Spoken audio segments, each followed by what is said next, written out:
Assalamualaikum warahmatullahi wabarakatuh. Selamat pagi sahabat-sahabat Miss Iva kelas 3 yang soleh dan soleha, yang cantik-cantik dan juga ganteng-ganteng. Bagaimana kabarnya teman-teman semua? Alhamdulillah, semoga teman-teman semua selalu dalam keadaan sehat walafiat dan selalu dalam lindungan Allah Subhanahu wa taala. Amin ya rabbal alamin.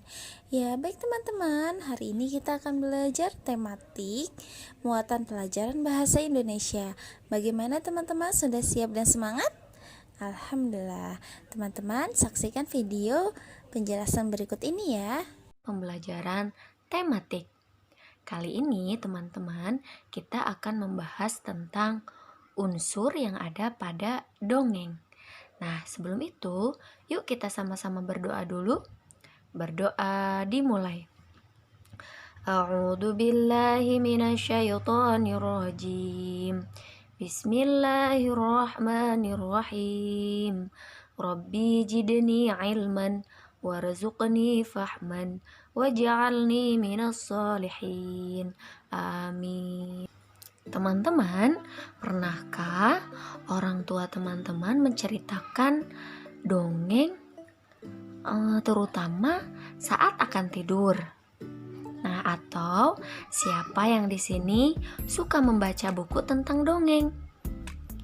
Nah, apakah teman-teman tahu apa sih itu dongeng? Yuk kita simak penjelasannya.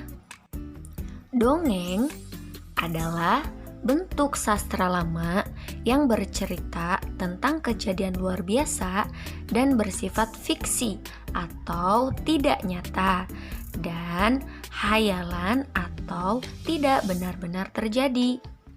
Dongeng juga merupakan bentuk cerita lama yang disampaikan secara turun-temurun dari nenek moyang yang memiliki fungsi untuk mengajarkan nilai-nilai moral dan juga sebagai hiburan.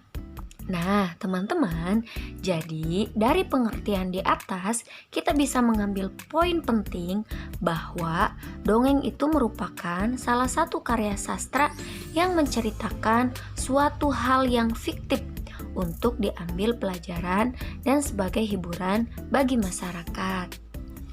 Struktur dongeng.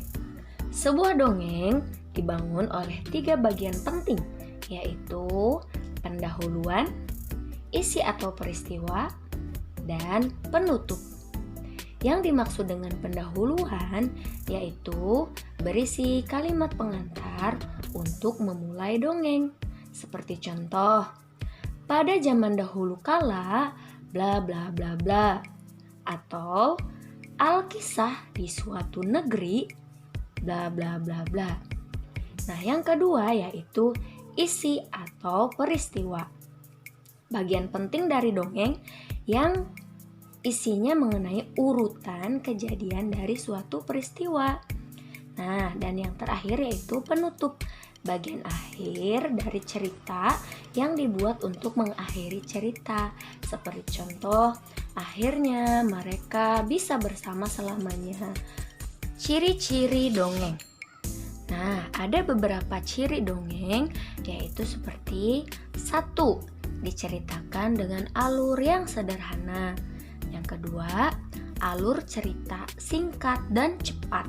Yang ketiga, tokoh yang ada tidak diceritakan secara detail. Yang keempat, peristiwa yang ada di dalamnya kebanyakan hanya fiktif atau hayalan. Dan yang kelima yaitu lebih menekankan pada bagian isi atau peristiwa. Dan yang keenam, dongeng biasanya disampaikan secara lisan sebagai hiburan atau cerita pengantar tidur. Unsur-unsur intrinsik dongeng, yaitu unsur-unsur yang terdapat dalam sebuah cerita. Yang pertama, tema. Yang kedua, latar. Yang ketiga, alur. Yang keempat, tokoh. Yang kelima, penokohan atau karakter. Yang keenam, sudut pandang. Yang ketujuh, majas atau gaya bahasa. Yang kedelapan, amanat atau pesan moral. Yuk kita bahas sama-sama teman-teman. Yang pertama, tema. Tema adalah ide utama yang mendasari sebuah cerita dongeng. Contoh tema dongeng yaitu tentang persahabatan, tentang keluarga, dan lain-lain. Yang kedua yaitu latar. Latar adalah keterangan waktu, tempat, suasana dalam dongeng. Yang ketiga yaitu alur.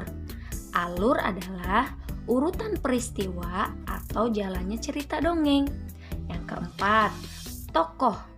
Tokoh adalah para pelaku dalam sebuah dongeng seperti manusia, hewan, tumbuhan, dan lain-lain. Yang kelima yaitu penokohan. Penokohan adalah karakter atau watak tokoh. Misalnya, baik hati, suka menolong, dan lain-lain. Yang keenam yaitu sudut pandang.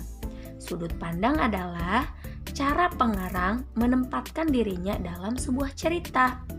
Yang ketujuh yaitu majas atau gaya bahasa, yaitu untuk memberikan gaya bahasa tertentu sehingga cerita menjadi lebih hidup. Dan yang terakhir yaitu amanat, yaitu atau pesan moral yang ingin disampaikan kepada pembaca. Nah, itu tadi teman-teman, unsur-unsur yang ada pada dongeng. Semoga penjelasan Miss Ifat teman-teman bisa memahaminya. Nah, teman-teman, yuk kita akhiri pembelajaran hari ini dengan sama-sama membaca doa penutup majelis. Berdoa dimulai. A'udzu billahi minasyaitonir rajim. Bismillahirrahmanirrahim. Subhanaka Allahumma wa bihamdika asyhadu an la ilaha illa anta astaghfiruka wa atubu ilaik. Sampai jumpa di pembelajaran selanjutnya. Tetap semangat belajar ya teman-teman. Tetap jaga kesehatan dan ingat terus berbuat baik di rumah. Assalamualaikum warahmatullahi wabarakatuh.